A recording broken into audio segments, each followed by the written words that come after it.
Bien, estamos ya listos, hermanos. Vamos a arrancar. Vamos a dar un inicio a un servicio más aquí desde su iglesia cristiana Efesios 4:23. Saludamos desde Cartago, en Costa Rica, a todas las personas que sabemos que nos acompañan a través de nuestro canal de YouTube. Saludarles, animarles a que este tiempo que vamos a compartir, pues no sea un tiempo más de escuchar una prédica, sino sea tiempo de reflexión, de meditación. Y no solamente a ustedes, sino a la iglesia que hoy está aquí acompañándonos, ¿no? Hoy es domingo 23, ¿no? De marzo de este 2025. Ya se nos está acabando el mes. Y bueno, pues todo está listo ya todo tiene un tiempo y vamos a entrar a la palabra. Entonces voy a pedirles, hermanos, a todos que vayamos al libro de Mateo, Evangelio de Mateo, capítulo 13. Mateo, capítulo 13.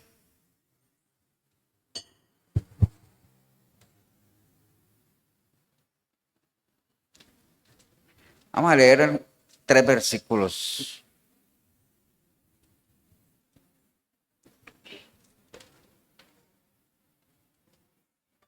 Amén. Evangelio de Mateo, primer evangelio del Nuevo Testamento. Bueno, dije primer evangelio del Nuevo Testamento, pero realmente todos los evangelios están en el Nuevo Testamento. Entonces, Mateo 13:47. ¿Qué dice el título? Para ver si estamos todos ahí. ¿Qué dice? La red, ¿no? Bien, dice la palabra del Señor, hermanos, en el Evangelio de Mateo, capítulo 13, del verso 47 en adelante, dice: Asimismo, el reino de los cielos es semejante a una red que echada en el mar recoge de toda clase de peces, y una vez llena, la sacan a la orilla y sentados recogen lo bueno en cestas y lo malo echan fuera. Así será al fin del siglo. Saldrán los ángeles y apartarán a los malos de entre los justos y los echarán en el horno de fuego, y allí será el lloro y el crujir de dientes. Padre, te damos gracias en este día, Señor. Gracias por tu palabra, por habernos la dejado, porque por medio de ella no solamente te podemos conocer a ti, Señor, que eso sería suficiente, ¿no?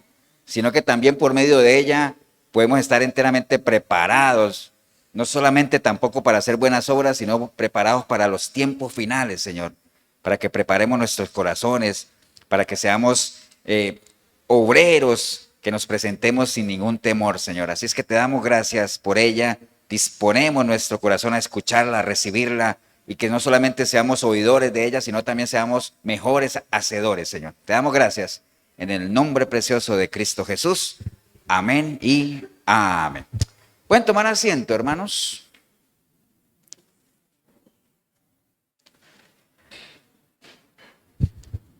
Bien, ahorita vamos a entrarle a Mateo 13.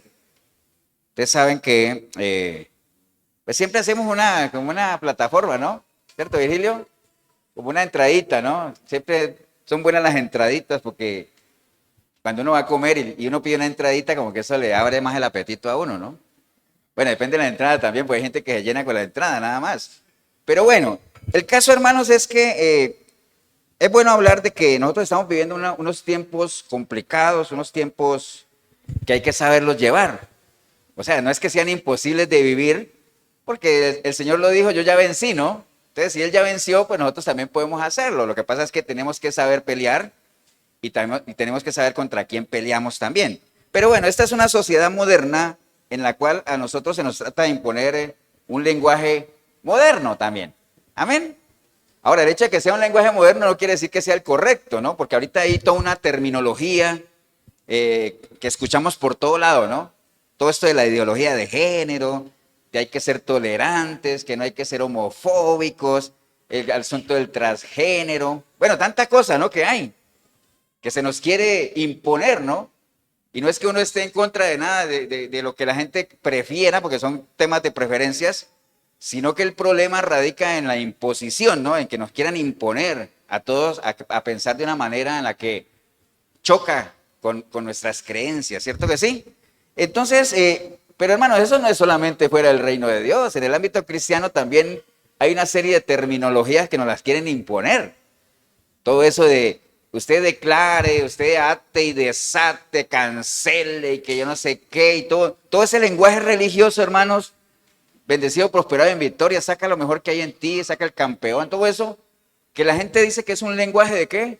De reino, entre comillas, pero que no tiene nada que ver con un respaldo bíblico como tal. Entonces, eso se ve también, o sea, eso no es que en las toldas cristianas van a decir que les quieren imponer un lenguaje moderno cuando también dentro del ámbito cristiano se nos quiere imponer un lenguaje moderno que tampoco tiene ningún respaldo bíblico. Eso lo tenemos claro. Amén, hermanos.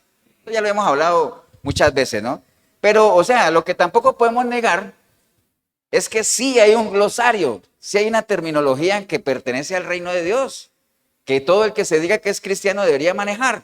Mínimo, ¿no? Por ejemplo, uno debería tener claro lo que son los conceptos de la salvación, de la misericordia, el arrepentimiento, el perdón, el nuevo nacimiento, la salvación, la vida eterna.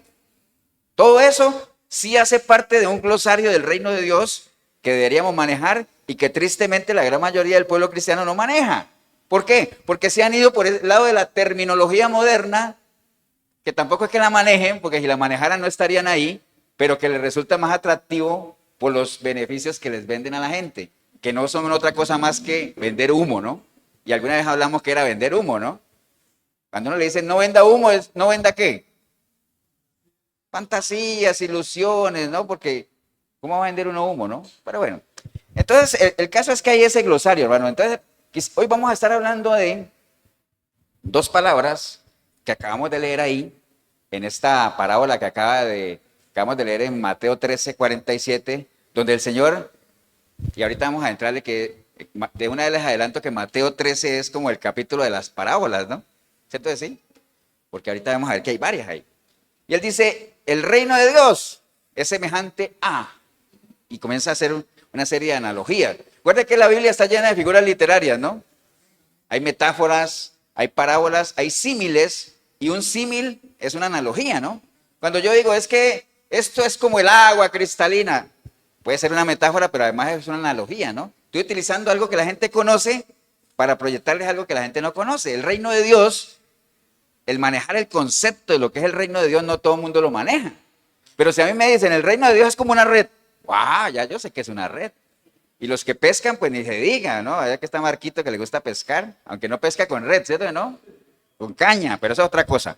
Entonces, vamos a estar hablando de lo que es el reino de Dios y el reino de los cielos. Que de hecho ustedes lo vieron ahí que Mateo habla de que el reino de los cielos es semejante a, ¿no? Utilizan el término del reino de los cielos y cualquiera podría preguntarse, pastor, ¿y qué diferencia hay entre el reino de los cielos y el reino de Dios? ¿Alguien sabe cuál es la diferencia? No, Mateo, Jorgito. Dígalo pues.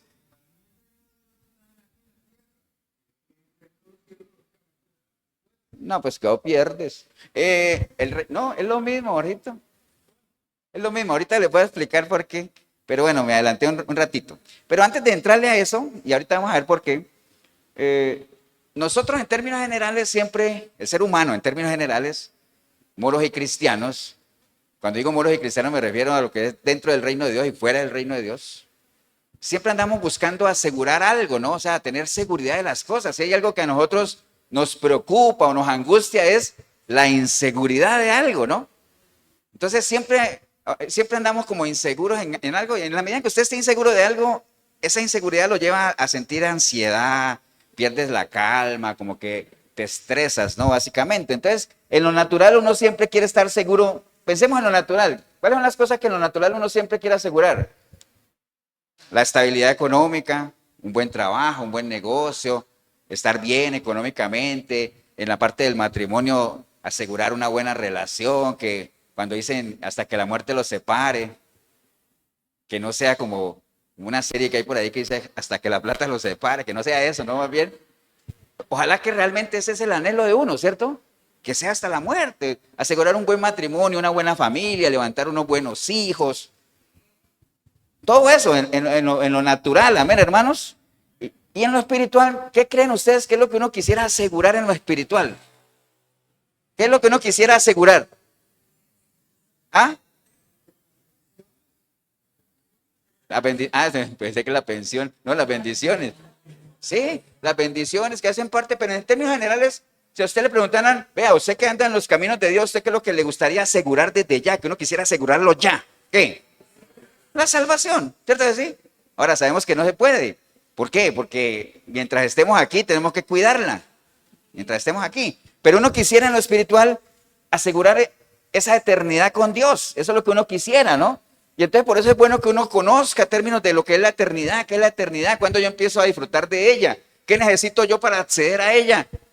¿Para quién es la eternidad? Una eternidad con Dios. ¿Desde cuándo empiezo yo a disfrutar de la eternidad con Dios? Amén.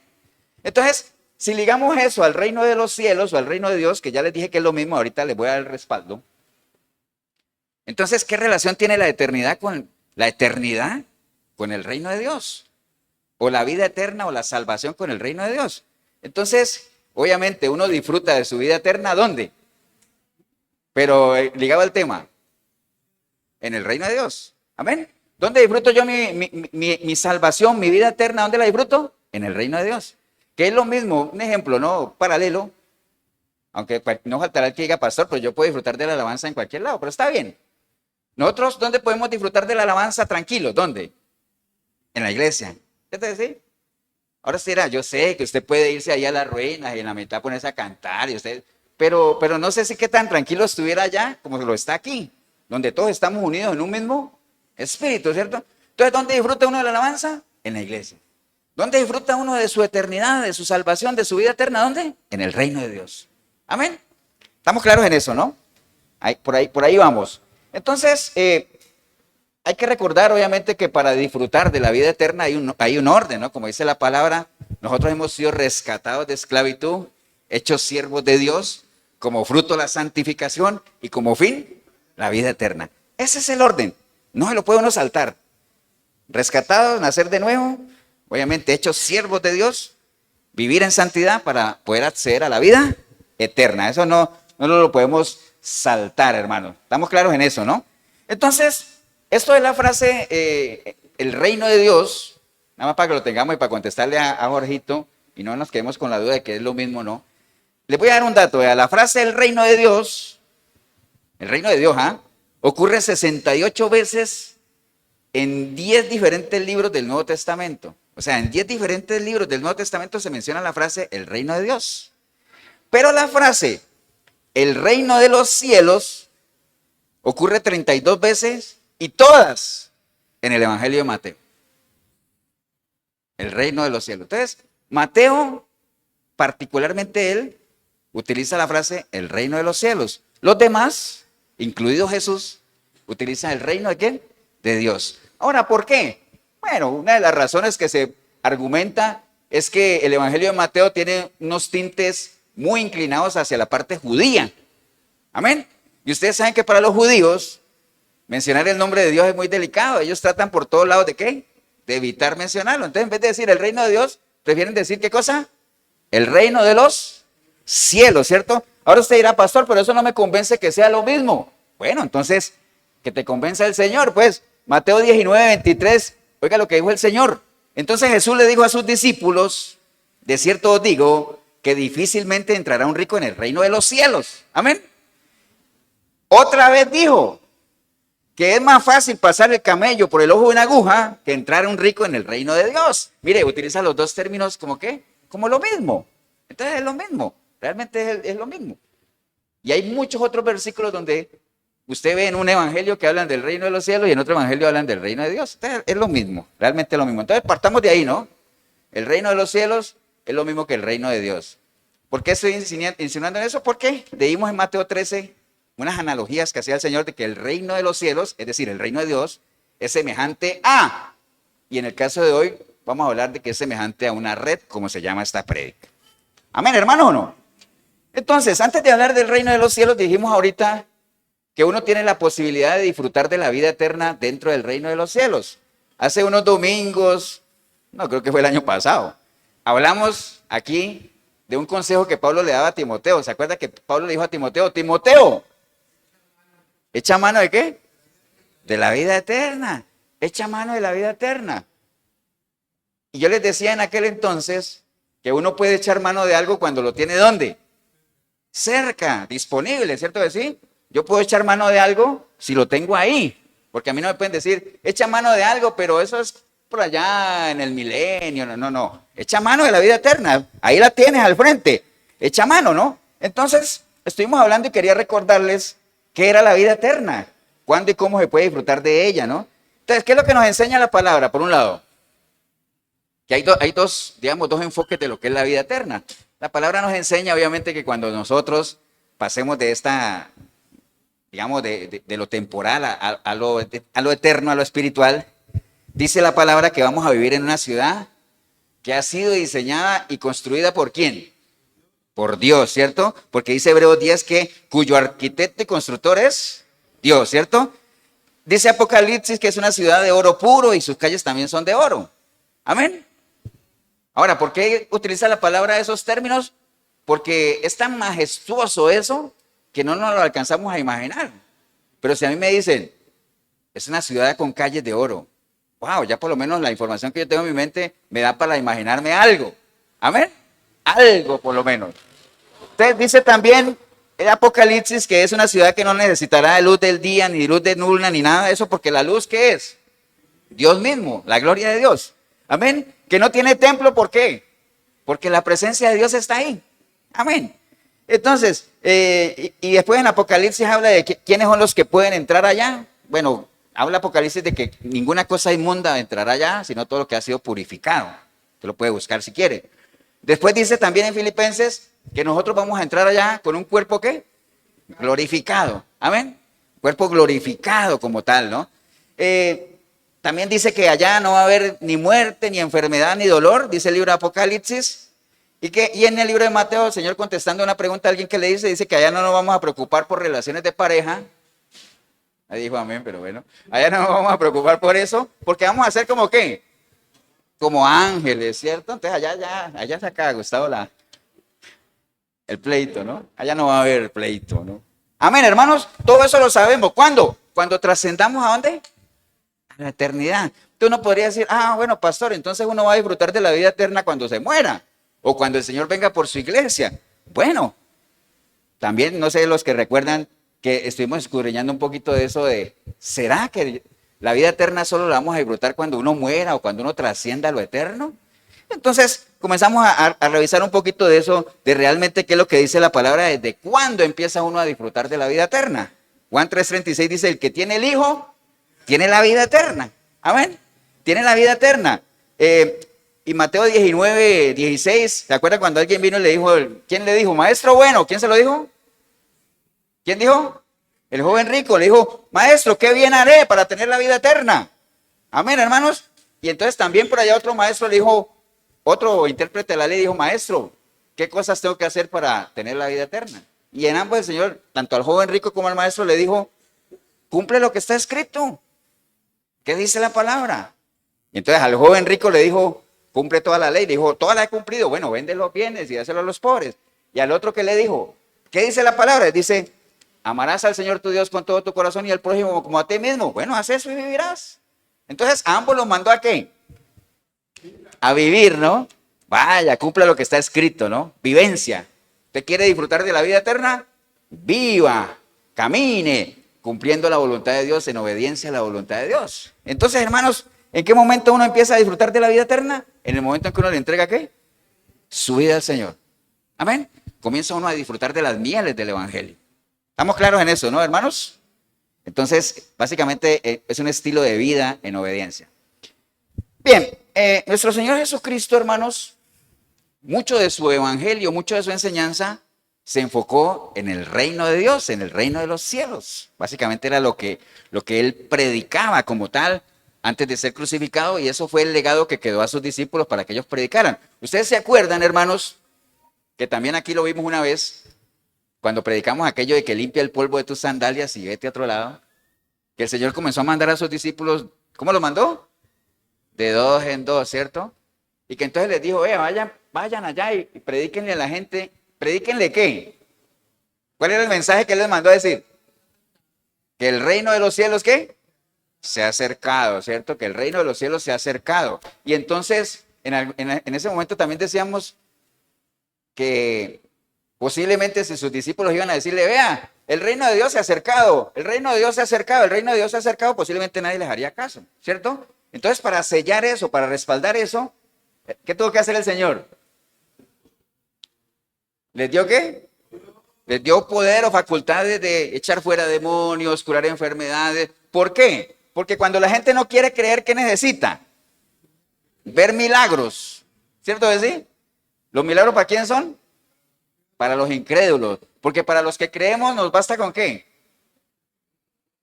Con creer, que es lo mismo que tener que fe, ¿no? O sea, acuérdate, los milagros son para los incrédulos, para convencer a los que no creen. Y hay muchos que aún viendo, no creen. Pero bueno, ese es problema de ellos, como dice, ¿no? Por eso el Señor, yo dije, eso es problema de ellos. ¿Sabe cómo dijo el Señor? ¿Qué dijo el Señor? Si de ahí no te había saludado, qué bueno verte. O sea, yo por ejemplo vengo y les doy un mensaje. Y el que quiere recibirlo, lo recibe. El que no, no. Yo digo, problema de ellos. Es más, podría ser así, pero no lo voy a hacer. Problema de ellos. Amén. ¿Qué dijo el Señor? Pero a los discípulos que los mandó, le dijo, vea, usted va, llena el mensaje. Y si la gente no quiere, limpien el polvo de sus sandalias y váyanse de ahí. Y explicamos que limpiar el polvo de las sandalias era precisamente eso. No era una expresión coloquial que significaba, yo me quito mi responsabilidad. Ya les di lo que ustedes tenían que tener. Y por ejemplo, eso que yo les dije, problema suyo, y que el Señor dijo, limpien el polvo de las sandalias. ¿Cómo lo haría Pilato? ¿Qué haría Pilato? Lavarse las manos, ¿no? Se lavó las manos. Lo mismo, los tres lo mismo. Como dice, conmigo no es. Pero bueno, sigamos, ¿no? Ahora sí dice, pastor, y eso estaba en la prédica. No, pero lo quise decir y lo dije, ¿no? Amén, está bien. Además sí tiene relación, yo creo. Amén, hermanos, estamos claros en eso, ¿no? Entonces, básicamente, disfrutamos de la vida eterna, hermanos, en el momento en que le entregamos nuestra vida al Señor. Ahí empieza un estilo de vida en obediencia a lo que es la voluntad de Dios. Ahí la tarea nuestra es saber cuál es la voluntad de Dios, que eso ya también lo hemos visto y ustedes saben, ¿no? ¿Dónde encuentra uno la voluntad de Dios? En la palabra. Amén.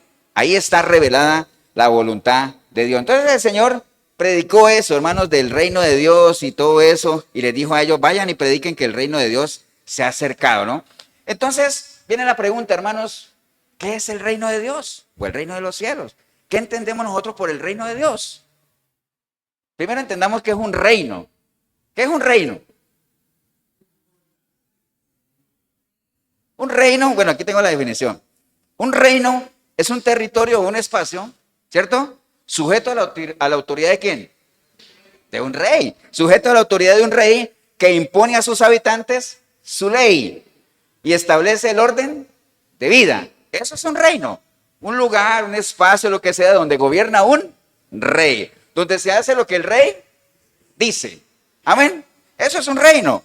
Ahora, el reino de Dios no es igual a un reino natural. ¿Quién dijo eso?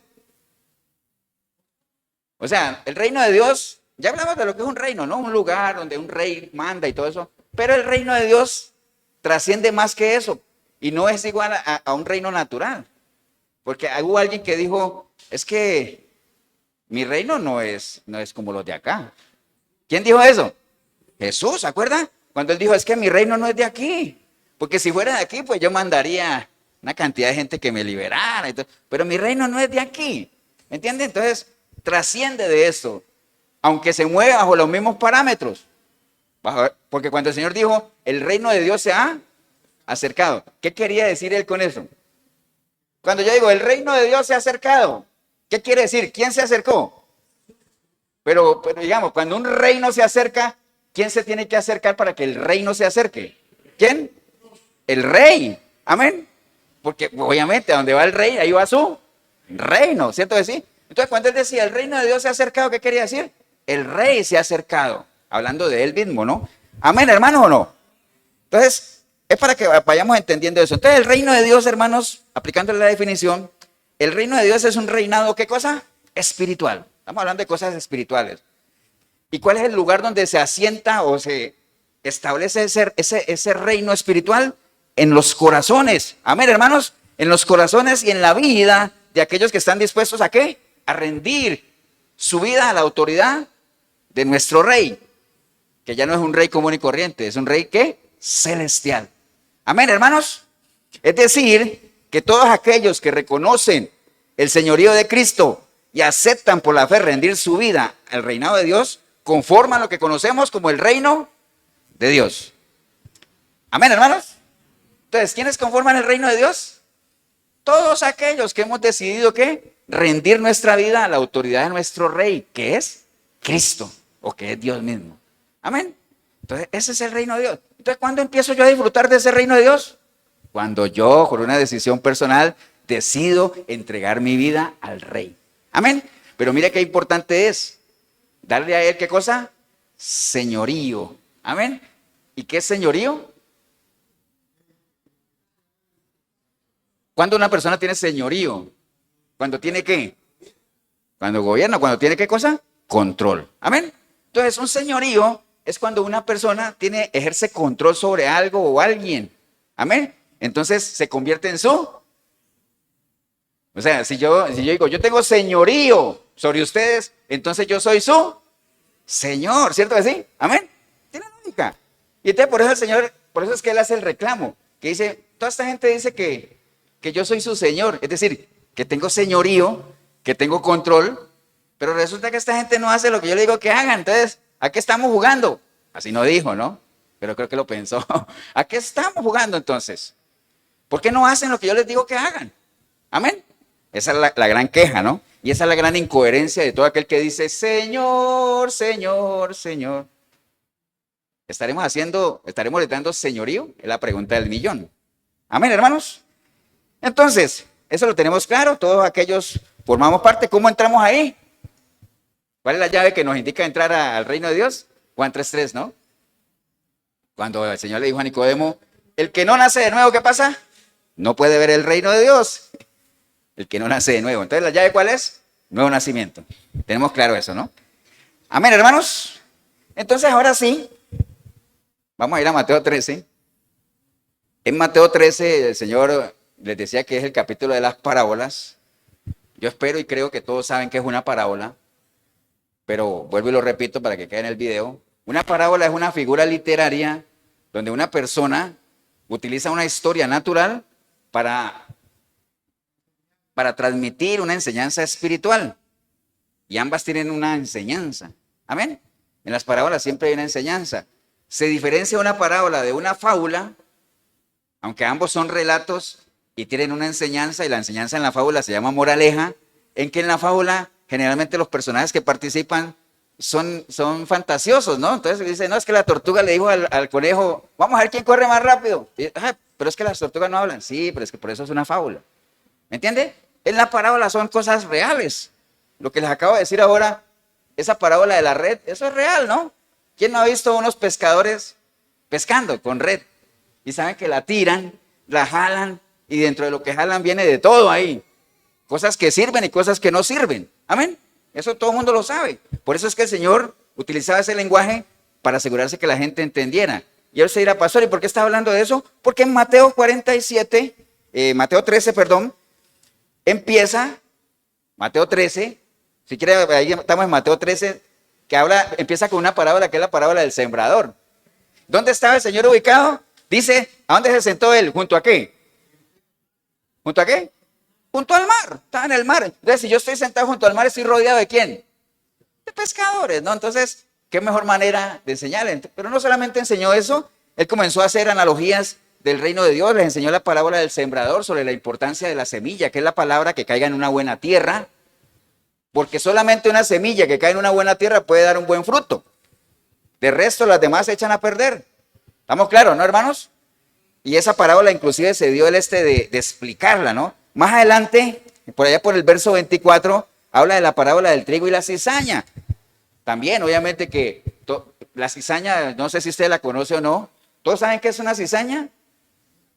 ¿Ah? Es una hierba, ¿no? Muy parecida al trigo. Es más, es tan parecida que difícilmente uno las distingue, ¿no? Y la única forma de distinguir el trigo y la cizaña es que cuando ellas crecen, el trigo da fruto. Y entonces el trigo, ¿qué pasa? Se dobla. La cizaña no da fruto, entonces la cizaña mantiene erguida, ¿no? Entonces por eso dice, espere que den fruto. Y cuando den fruto, entonces la volamos, ¿cierto? ¿Sí? Pero aún así la cizaña sí da unas pepitas que son peligrosas porque amargas, que si se consumen pueden producir somnolencia, inclusive pueden hasta matar a alguien. La cizaña puede matar. Amén, hermanos. Entonces habló de la cizaña. Después más adelante en el versículo 31 habló, dice, el reino de los cielos es semejante a un grano de mostaza. Entonces hizo la analogía del grano de mostaza. Y todos sabemos que, ¿qué características tiene un grano de mostaza? ¿Qué es? ¿Qué es lo que caracteriza un grano de mostaza? Que es pequeñito, o sea, es de las semillas más pequeñas que hay, pero cuando ella logra germinar, ¡uf! Da un árbol inmenso. Así es el reino de Dios. Amén. O sea, tiene la posibilidad de expandirse de una manera tremenda. Y por eso más adelante habla de la levadura también, que era algo muy conocido entre la gente allá. Y todos conocemos, ¿qué es lo que, cuál es, para qué utiliza uno la levadura? Que no sea lebre. ¿Para qué? ¿Para que la masa qué? Sí, leude, pero crezca, ¿no? ¿Cierto que sí? ¿Y qué es la levadura? ¿Qué es? Un hongo, ¿cierto? Microscópico, que usted lo pone ahí y eso comienza a fermentar y entonces así es el pecado también. Y se pasó, pero como que yo he escuchado que el pecado es como la levadura. Usted me dice ahora que el reino de Dios es como la levadura, entonces estoy confundido. Es que no tiene nada que ver. Lo que está usando la levadura es con la analogía de ¿qué? De que expande, que puede expandir, que tiene la capacidad de expandirse. Bueno, y más adelante, él explica por qué usa las parábolas y ya les dije así como en 3 palabras para qué se usaban las parábolas. Para que gente que no quería oír, oyera. ¿Cierto que sí? Por eso, hermano, vea, es una buena estrategia, aprovechando eso y un paréntesis, es una buena estrategia que cuando usted le quiera hablar a alguien de algo que no quiera escuchar, cuéntele una historia. Amén. Como Natán, Juan de David. Natán, Juan de David, no fue con los tacos de frente ahí, usando un término futbolístico, ¿no? ¿Cierto? No, fue y se sentó con él, le contó una historia, ¿cómo te parece? Que había un rey que tenía 100 vacas y el vecino tenía una vaquita y entonces ese rey quería hacer una fiesta y en vez de usar una de sus 100 vacas, le quitó la vaquita al vecino, hizo su fiesta. ¿Cómo te parece ese rey? Entonces, ¿qué dijo David? Como diría alguien por ahí, es un desgraciado. Eso es un desgraciado, ¿cierto que sí? Merece la muerte. Y entonces, ¿qué le dijo Natán? Pues tú eres ese hombre. Entonces David dijo, ¡wow! Y entonces se arrepintió. Entonces miren las historias cómo pueden desarmar a la gente. Yo me acuerdo cuando trabajamos en encuestas y uno llegaba a una tienda y obviamente los tenderos, a nadie le gusta llenar encuestas, ¿cierto? ¿No? A nadie. Bueno, solo a Valentina. Entonces, uno llegaba a una tienda y uno veía un póster ahí de la liga, por decir algo, de Saprissa, lo que sea. Entonces uno le decía a los encuestadores, vean, cuando usted llegue, aproveche eso. Oiga, estuvo en el partido de ayer, ¿no? ¡Oh, qué bueno! ¡Y campeones!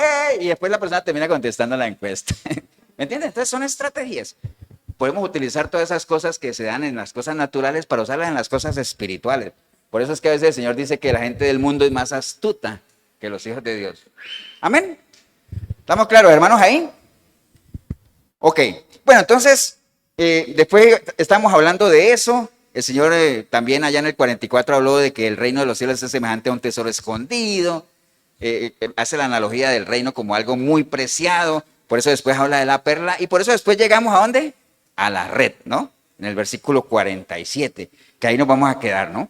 Vamos a enfocarnos ahí en la palabra de la red, que digamos es una parábola que el Señor aprovechó la multitud que tenía ahí para hacer conciencia en ellos de temas relacionados con el juicio final y de que al final todos van a ser, ¿qué cosa?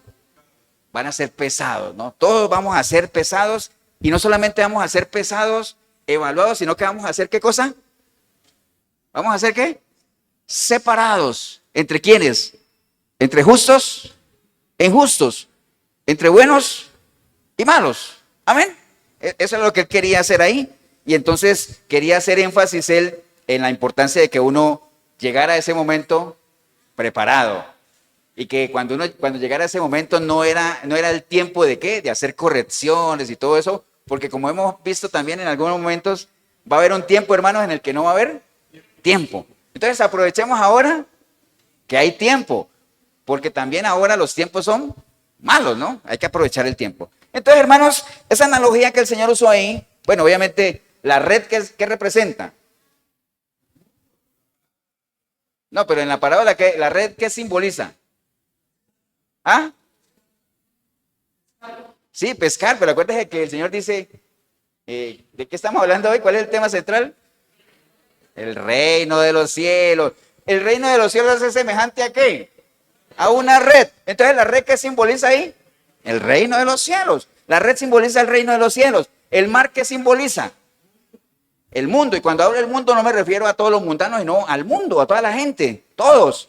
Moros y cristianos, la creación. Acuérdate que cuando la Biblia habla de mundo, hay que saber en qué contexto lo menciona. Si está hablando del mundo como las cosas mundanas o está hablando del mundo como la creación. Porque tanto amó Dios ¿a quién? Al mundo. ¿A qué se refiere? A su creación, ¿cierto? ¿Así? Porque Satanás es el príncipe de este mundo. ¿A cuál mundo se refiere? A lo mundano. Entonces hay que saber, hay que leer el contexto. Entonces, el mar simboliza todo lo que es el mundo, la gente, ¿no?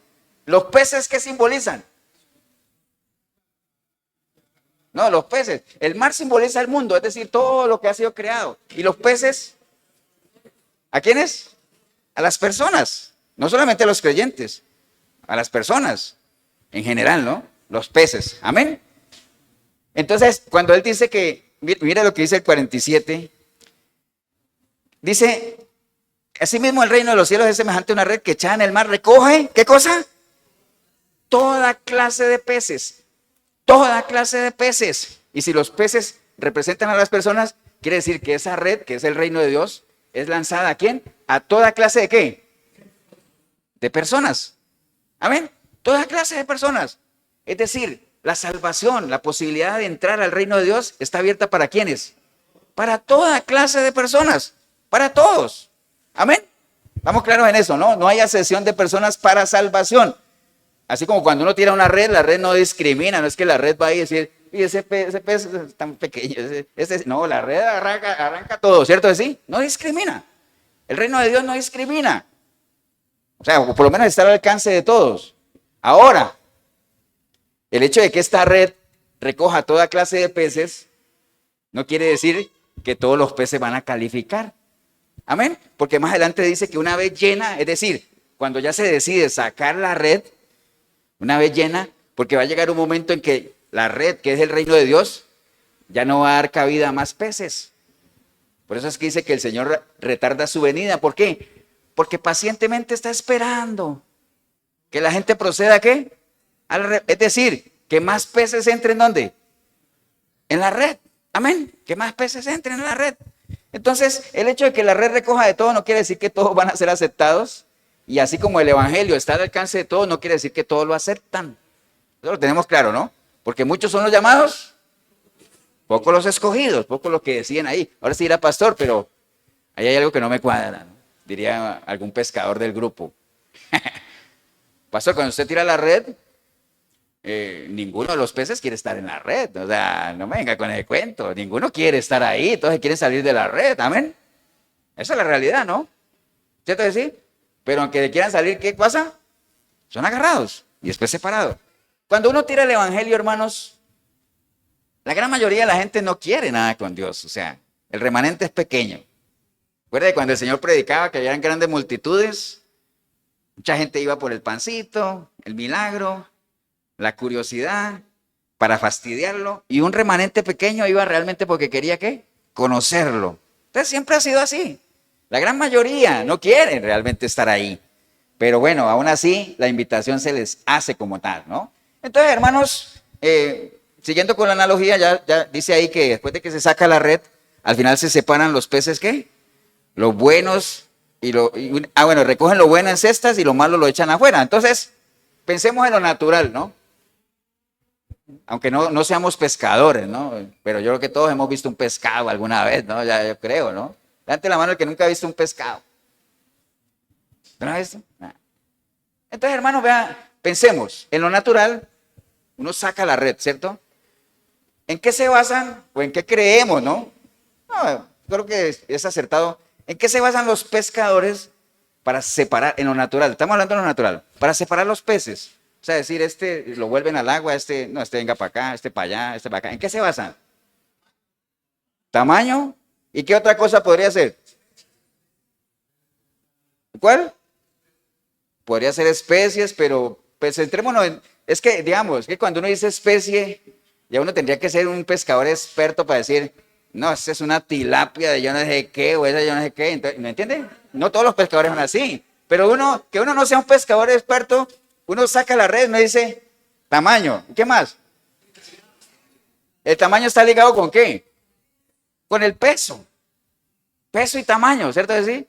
Entonces, porque hay peces que son pequeños pero son gordos. Ustedes dicen, eso está bueno. Hay otros que son largos y son... Pero ya los que son pequeños y livianos, ¿qué pasa? Van para allá. Entonces vamos a utilizar eso, vamos a utilizar esa analogía, hermanos. Porque ¿cuál es la intención principal del Señor en su palabra y cuál es la intención de nosotros hoy aquí? Es que cada uno de nosotros pensemos en eso, hermanos, de que va a llegar un momento en que vamos a hacer, ¿qué cosa? Revisados. Vamos a ser medidos y ¿qué cosa? Y pesados. Eso es una realidad. Eso no lo podemos pasar por alto, ¿no? Entonces, pensemos en el peso y en el tamaño. Entonces, primero pensemos en el tamaño, ¿no? Es una responsabilidad nuestra, que nosotros podamos lograr el tamaño adecuado. ¿Para qué? Para que clasifiquemos, usando un término muy, muy deportivo, ¿no? Para clasificar el tamaño, hermanos. Ahora uno diría, pastor, ¿y cuál es el tamaño? Porque no me vaya a decir, pues, que el reino de los cielos solo son los de 1,70 para arriba, porque hay que más de uno que agrave, ¿no? Amén. ¿Cierto que sí? Entonces, ¿cuál es el tamaño? Acuérdense que aquí no estamos hablando de cosas naturales, sino de cosas espirituales. Entonces ayer comentaba yo con mi esposa que estábamos hablando del tema y con Paola, que cuando uno consigue una casa nueva, uno antes de ir a hacer lo que en Colombia conoce como un trasteo, que aquí se le conoce como una mudanza, ¿cierto? En Colombia es trasteo. Pues uno va a la casa nueva y ¿qué es lo primero que hace? Sí, verla, güey.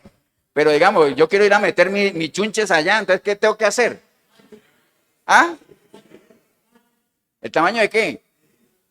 Sí, de la casa, pero ¿por dónde entran las cosas a la casa? Por la puerta. Óigame, a más de uno ahí en el video no le ha tocado que apiarse la puerta para meter un armario. Yo me acuerdo una vez allá que era una casa que no cabía el armario, lo metimos por la ventana. Y después se cambiaron las ventanas con reja y todo. Y cuando esa casa que se la entregamos al banco, pues la tenemos que entregar con armario y todo. Porque ¿quién saca eso de allá? Nadie. Amén. Entonces uno va y mide la puerta. Y uno dice, ese armario no pasa por ahí. ¿Por qué? No da la talla. O sea, tiene unas medidas que se pasan. Entonces, todo entra, así sea el reino de Dios, hermano, que es algo espiritual. Todo lugar al que uno quiere entrar, debería tener o tiene que tener ¿qué cosa? Una puerta. Y el reino de Dios no es la excepción. ¿Cuál es la puerta? Cristo. Él dijo, ¿qué pasa? ¿Yo soy qué? Yo soy la puerta. Entonces, ahora, pastor, qué salvada, pastor. ¿De qué? De que es una puerta espiritual, entonces no tiene medidas. No tiene medidas naturales, pero sí tiene medidas espirituales. Amén, hermanos. Tiene medidas espirituales. Efesios 4:13, dice la palabra del Señor, hasta que todos lleguemos a la unidad de la fe. Amén. Y del conocimiento del Hijo de Dios, a un varón perfecto a la medida de la estatura de la plenitud de Cristo. Entonces hay una medida de la estatura de la plenitud de Cristo. Amén, hermanos. Entonces, si es una puerta que tiene medida y nosotros tenemos que cumplirla. ¿Y cómo la miden? La estatura de la plenitud de Cristo. ¡Wow! Dice pastor, pues, ¿y eso con qué se come? ¿Cómo sé yo si cumplo con esas medidas de la estatura de la plenitud de Cristo? Bueno, primero hay que saber qué es plenitud, ¿no? Plenitud, hermanos. Bueno, definir las palabras siempre. La palabra plenitud se refiere a la totalidad, la abundancia, la perfección y la realización de algo. Por eso es que cuando uno está feliz, ¿cierto que sí? Uno dice, me siento pleno, ¿cierto que sí? O sea, me siento completo, lleno. Amén. Entonces a eso se refiere, la totalidad, la abundancia, la perfección y la realización de algo. Es la condición de que algo se haya logrado o alcanzado por completo. La cualidad de estar lleno, completo y terminado. Todo eso tiene que ver con plenitud. Que en la Biblia lo mencionan también como que uno tenga la ¿qué? Del Espíritu. La llenura del Espíritu. Amén. La llenura del Espíritu. Que la llenura del Espíritu, como lo hemos hablado muchas veces, no tiene nada que ver con que uno hable en lenguas, con que uno se desmaye, con que uno huele, con que uno dé una cantidad de vueltas como dan en muchas iglesias y dice, uy, qué llenura del Espíritu. No, hombre. Ojalá no tenga llenura, porque con una cantidad de vueltas no sé qué vaya a pasar ahí. Amén. Entonces la llenura del Espíritu no tiene nada que ver con eso. Vamos a estar repasando un poquito eso, ¿no? Libro de Efesios, hermanos, pensando en eso, Efesios capítulo 5, del verso 17 al 20, dice la palabra del Señor, Pablo hablándole a la iglesia de Éfeso, dice, por tanto no seáis insensatos, sino entendidos de cuál sea la voluntad del Señor. No os embriaguéis con vino, en lo cual hay disolución, antes bien, sed llenos ¿de qué? Del Espíritu, sed llenos del Espíritu. Entonces mire, que eso también lo hemos visto aquí, eso de que la comparación que hace Pablo de que no se embriaguen con vino, sino que más bien sean llenos del Espíritu de Dios. Y hablamos en algún momento de que cuando uno se embriaga, cuando uno está embriagado o popularmente borracho, uno no tiene control de uno, porque uno está bajo los efectos ¿de quién? Del alcohol, ¿cierto? Entonces lo que uno habla es incoherente, lo que uno actúa es incoherente, amén, no es uno. Entonces él utiliza esa analogía para decir, mejor sean llenos del Espíritu de Dios, es decir, que ustedes no sean ustedes, sino que ustedes estén bajo los efectos ¿de quién?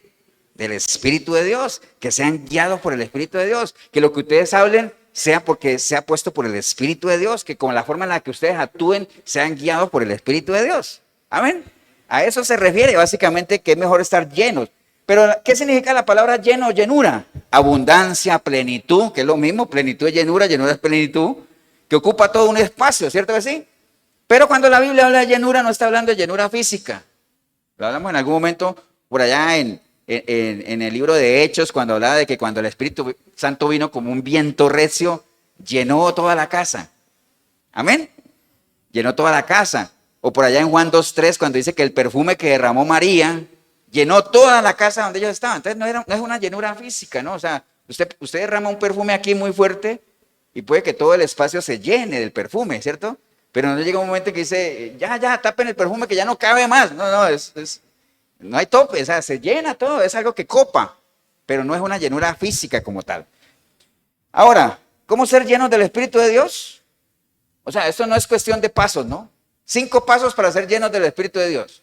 No, eso no es cuestión de pasos. Ni tampoco es pararse aquí para que alguien te sople el Espíritu de Dios en 3 porciones, ¿no? ¿Cuántas porciones lo quieren? ¿2, 3? 1. No es tampoco eso. No son pasos, no son emociones, no es nada, ¿no? No hay una fórmula mágica para eso, ¿no?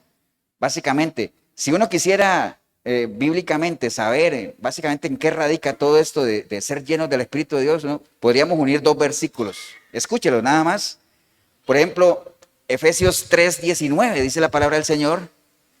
Pablo hablándole a la iglesia de Éfeso, dice, y de conocer el amor de Cristo que excede todo conocimiento, para que seáis llenos de toda plenitud de Dios. Antes de eso, en el versículo 17, él dice, para que habite Cristo por la fe en vuestros corazones, a fin de que arraigados y cimentados en amor, seáis plenamente capaces de comprender con todos los santos cuál es la anchura, la longitud y la profundidad y la altura, y de conocer el amor de Cristo que excede todo conocimiento. Entonces habla de eso. Ahora, si esto lo ligamos al libro de Colosenses 3:16, que dice la palabra de Dios, la palabra de Cristo mora en abundancia en vosotros, enseñándoos y exhortándoos unos a otros en toda sabiduría, cantando con gracia en vuestros corazones al Señor con salmos e himnos y cánticos espirituales. Y todo lo que hacéis, que sea de palabra, de hecho, hacedlo todo en el nombre del Señor Jesús, dando gracias a Dios Padre por todo Él. Entonces, si unimos todo eso, hermano, lo que la palabra está diciendo es que uno es lleno del Espíritu de Dios cuando la palabra de Dios, ¿qué pasa? Mora en nosotros, ¿qué cosa? Abundantemente.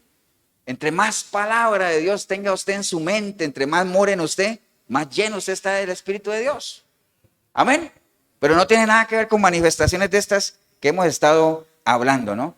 Entonces, ser lleno del Espíritu de Dios no es una experiencia irracional ni emotiva, no tiene nada que ver con eso, sino que es algo plenamente consciente, hermano. Por eso cuando uno ve esos videos de esas iglesias de gente que uno no sabe si se ha actuado o no, o si sean fuerzas de otro lado, uno dice, eso no tiene nada que ver con el Espíritu de Dios. ¿Por qué? Porque si hay algo que caracteriza a Dios es el orden, primero que todo, y lo otro es que uno haga cosas conscientes, ¿no? Como decía por allá también la palabra, que uno se presente a Dios como un sacrificio vivo en un culto, ¿qué? Racional, pensante, entendido. Y hay algo que el Señor le pide siempre a uno, es que uno haga las cosas con entendimiento. Amén, hermanos. ¿Estamos claros, no? Entonces no tiene nada que ver con eso, ¿no? No hay pasos ni nada de eso. Simplemente la fórmula, si alguien quisiera una fórmula, decir, pastor, pero tiene que haber alguna sugerencia. Bueno, entonces usemos la que el Señor le dio a Josué. Nunca se apartará de tu boca este libro, sino que de día y de noche, ¿qué cosa? Meditarás en él para que guardes y hagas conforme a todo lo que en él está escrito, porque entonces harás prosperar tu camino y todo te saldrá bien. Amén. ¿Qué señales tiene una persona que es llena del Espíritu de Dios? ¿Será que vuela? ¿Será que salta? ¿Será que habla raro? ¿Qué señales tiene? Nada de eso, hermanos. ¿Cuáles son las señales de una persona que está llena del Espíritu de Dios? Los frutos del Espíritu. Amén. Benignidad, gozo, paciencia, paz, mansedumbre, templanza, amor. Esa es la verdadera señal de que uno está, ¿qué cosa? Lleno del Espíritu de Dios. Amén, hermanos. ¿Estamos claros, no? El fruto del Espíritu Santo, básicamente. Y entonces cuando uno refleja el fruto del Espíritu Santo, aquel requisito que el Señor ponía, que Él decía allá en 1 Juan 2:6, que dice, el que dice que permanece en mí, ¿qué pasa? Tiene que andar como yo anduve. Amén. Y si uno anda reflejando el fruto del Espíritu de Dios, pues uno definitivamente está andando como Dios anduvo, como Jesús anduvo, ¿no? Básicamente eso, ¿no? Eso es tener la plenitud de Cristo, hermano. En la medida en que avancemos hacia esa dirección, estamos dando pasos agigantados ¿a qué? A lograr la estatura de la plenitud de Cristo. Y podemos entrar por esa puerta sin ningún problema. Amén, hermanos. Estamos claros en eso, ¿no? Entonces, básicamente eso. Y entonces Pablo, para poner la cereza en el pastel, le da un consejo a la iglesia de Colosenses y le dice que hagan todo eso, ¿para qué? Para que andéis como ¿qué? Como es digno de un hijo de Dios. Para que andéis como es digno de un hijo de Dios. ¿Qué cosa? Llevando fruto en toda buena obra y creciendo en el conocimiento de Dios. Y ahí vienen las tres cosas que siempre he insistido aquí, ¿no? Firmeza, constancia, crecimiento. Tres cosas que son las que uno tiene que ir en pos de ellas, ¿no? Amén. Entonces, ya tenemos por un lado, ¿qué cosa? La estatura, el tamaño.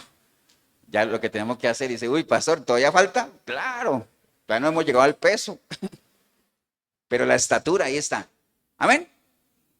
Acuerde, ¿por qué estoy hablando de la estatura y el peso? Porque hablamos de que el reino de Dios es como una red que se lanza, saca peces, pero no todos sirven. ¿Por qué? Porque los pescadores se sientan a separar lo bueno de lo malo, y lo bueno lo ponen en cesta y lo malo es echado afuera, ¿no?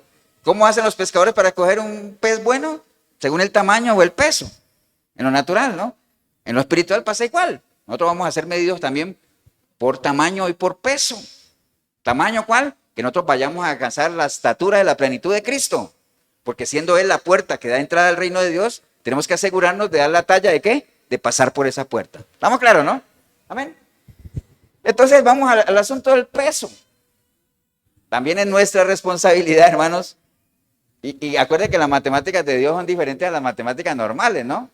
Porque cuando uno está monitoreando el peso, uno generalmente ¿qué trata? Trata más bien de ¿qué? De bajar, ¿cierto que sí? Uno trata de bajar de peso, ¿no? Y dice, pastor, pero hay gente que tiene que subir. Sí, pero compare los que tienen que subir con los que tienen que bajar. Son muchísimo más los que tienen que bajar de peso. ¿Cierto que sí? Inclusive no sé si ustedes han visto cuando los boxeadores van a arrancar una pelea, que hay una ceremonia de pesaje. ¿Han visto? Y entonces ellos llegan ahí, cada vez llegan más chingos, ¿no? Pues antes llegaban bien, ahora ya se ha vuelto un desfile de ropa interior. Entonces llegan, pero de todas formas llegan y se pesan, ¿no? Y entonces todo el mundo está pendiente del peso y dice, uy, listo, lo pasó, lo pasé, ¿cierto? Y entonces de ahí en adelante tienen que preocuparse de no qué, de no pasar de ahí, de no subir. Amén. Entonces en lo natural pareciera ser que hay algo en común y es que uno no trate de excederse del peso. ¿Cierto que sí? Eso es en lo natural. En lo espiritual es al contrario. Porque las matemáticas de Dios son diferentes.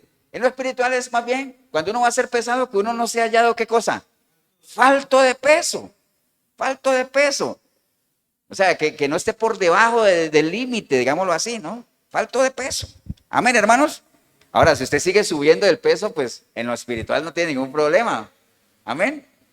O sea, si usted dice, tiene que pesar, es que no sé cómo se mediría el peso espiritual. Pero bueno, Vamos a ver un ejemplo bíblico del tema del peso. Si quiere, vamos todos al libro de Daniel.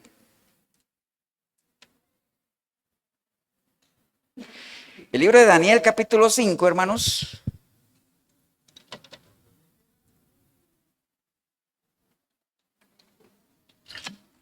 Daniel, capítulo 5.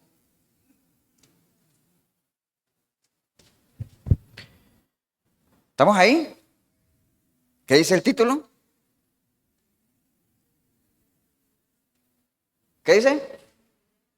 La escritura en la pared, ¿cierto? ¿Sí? La escritura en la pared. Entonces, voy a leer rápidamente, hermanos, unos versículos para que los comentemos.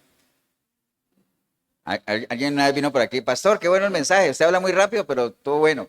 Yo no, ¿será verdad que yo hablo rápido? Pues voy a hablar más rápido todavía. Dice, Daniel 5. El rey Belsasar hizo un gran banquete a 1000 de sus príncipes y en presencia de los 1000 bebía vino. Belsasar, con el gusto del vino, mandó que trajesen los vasos de oro y de plata de Nabucodonosor, su padre, que en realidad era su abuelo, había traído del templo de Jerusalén para que bebiesen en ellos el rey y sus grandes y sus mujeres y sus concubinas.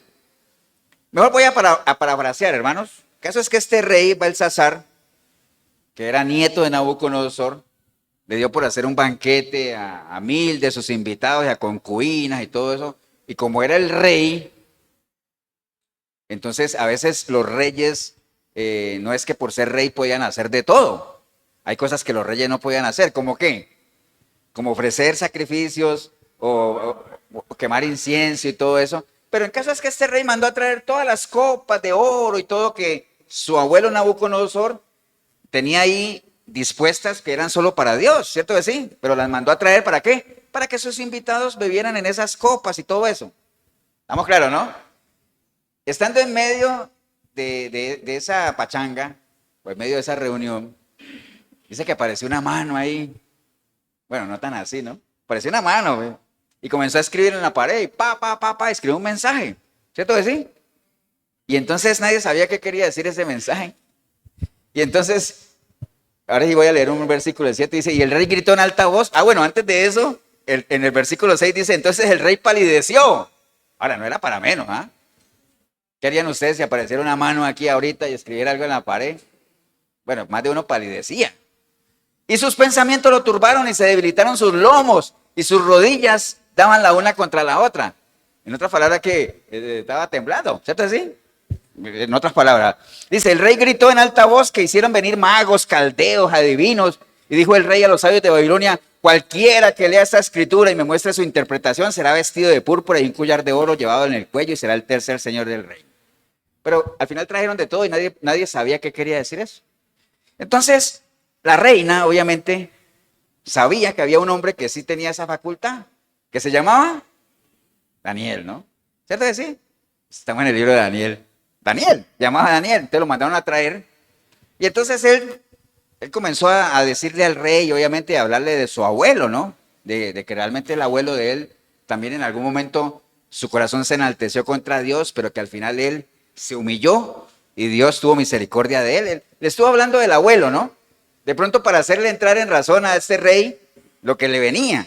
Entonces más adelante, Daniel obviamente le pudo traducir, digamos, lo que está allá, ¿no? Entonces más adelante en el versículo 24, dice, entonces de su presencia fue enviada la mano que trazó esta escritura. Y la escritura que trazó es, Mene, Mene, Tekel Uparsin. Así decía, ¿no? Y esta es la interpretación del asunto, dijo Daniel. Mene quiere decir, contó Dios tu reino y le ha puesto fin. Tekel, pesado has sido en la balanza y fuiste hallado falto. Y Pérez, tu reino ha sido roto y dado a los medos y a los persas. Entonces mandó Belsasar vestir a Daniel con púrpura y poner en su cuello un collar de oro y proclamar que él era el tercer señor del reino. Pero esa misma noche fue muerto Belsasar, rey de los caldeos, y Darío de Media tomó el reino siendo de 62 años, ¿no? Entonces, hermanos, vean, este Belsasar, que era nieto de Nabucodonosor, pues igual, los reyes de esa época eran muy orgullosos, muy prepotentes, pero la gran diferencia es que Nabucodonosor sí se humilló delante de Dios, pero este rey no. Este no se humilló, ¿no? Y entonces, obviamente, él por su soberbia, por eso es que la soberbia es muy delicada, hermanos, porque la soberbia es la raíz de muchos pecados. Por eso el salmista decía, líbrame, Señor, ¿de qué? De la soberbia, que no se enseñoree de mí. Entonces, por la soberbia, obviamente, pensó que él podría hacer lo que le daba la gana con las cosas que habían sido consagradas, ¿para quién? Para Dios, ¿no? Entonces, habían cosas que habían sido consagradas para Dios, básicamente, y pensó, ¿por qué no las vamos a usar? No creo que a Dios le importe nada que usemos unos vasitos de oro y todo eso, ¿cierto o no? Y entonces, obviamente, después tuvo que llamar a Daniel para que le leyera el mensaje y ya todos sabemos las consecuencias de lo que él hizo. Pero aquí lo importante, hermanos, es que nosotros esta enseñanza la traslademos a nuestra vida como tal, ¿no? Hoy en día hay muchas personas, hermanos, que al igual que Belsasar, creen que a Dios no le importa o Dios no se preocupa de lo que uno haga con las cosas que en buena teoría hemos consagrado para Él. Hay muchas cosas que todo aquel que ha venido a los pies de Cristo se dice que ha consagrado para Dios. Por ejemplo, su familia, en algunos casos, su vida misma, ¿no? Su trabajo, sus cosas materiales, su casa, su carro. ¿Cuánta gente a veces no le pide a Dios por un carrito, ¿no? Y cuando Dios se lo da, no glorifica a Dios con ese carro, ¿no? O sea, yo no estoy diciendo pues que ponga una iglesia ambulante en el carro, pero por lo menos que lo use para cosas que glorifiquen el nombre de Dios, o sea, que sea selectivo realmente de las personas o para los usos que se le dan al carro. O la misma casa, ¿no? Nuestra casa, acuérdense que nosotros somos embajadores de Cristo y nuestra casa es la embajada. Y la embajada tiene que dar la talla con el embajador. ¿Amén o no? Entonces que nosotros realmente, si hemos consagrado, es decir, acuérdense que consagrar, ¿qué es? Separar para Dios.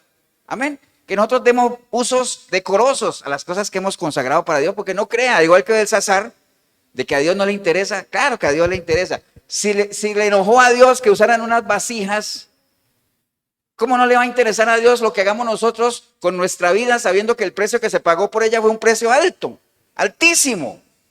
¿Amén o no? Acuérdense que entre más alto el precio, más valor tiene. Lo vimos hace un tiempo también. Amén, hermanos.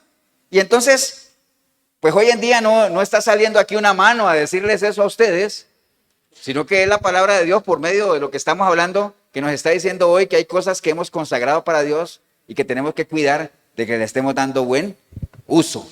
Amén, hermanos. Porque no crea que a Dios lo pasa por alto como tal, ¿no?